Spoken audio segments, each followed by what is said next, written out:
Antara produk emas terbaru keluaran Public Gold ialah jongkong emas berat 12.5 kg yang harganya hari ini lebih 6 juta ringgit. Emas ini dipamerkan di Menara Public Gold, Jalan Tun Razak, Kuala Lumpur. Mungkin ada yang bertanya, apa keperluan membeli emas yang besar seperti ini? Dan siapa yang akan beli emas yang besar? Mereka adalah orang yang ada duit dan ingin kekalkan nilai duit mereka untuk masa depan, seperti pemilik bisnes ataupun hartawan yang mempunyai wang fiat yang banyak. Jika anda masih ingat, pemuda 23 tahun Ahmad Samarin yang memenangi peraduan dan menang 1 juta ringgit pada tahun 1991. Pada zaman itu, 1 juta ringgit adalah jumlah yang terlalu besar, boleh terus bersara tanpa risaukan duit lagi.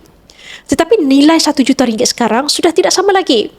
Tahun 1991, 1 juta ringgit boleh dapat sekitar 29 kg emas.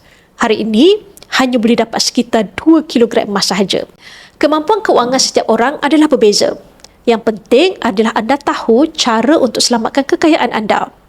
Duit yang banyak sekalipun, jika tiada simpanan emas, ibarat menaiki bot tanpa jaket keselamatan, bila-bila masa sahaja kekayaan anda boleh hilang nilai. Bagi yang berminat untuk menyelamatkan sebahagian simpanan anda dari jatuh nilai dan bekukan dalam bentuk emas fizikal, anda boleh rujuk pin video saya untuk 5 langkah daftar akaun Public Gold dan saya akan bimbing anda dalam langkah-langkah simpanan emas yang terbaik untuk anda.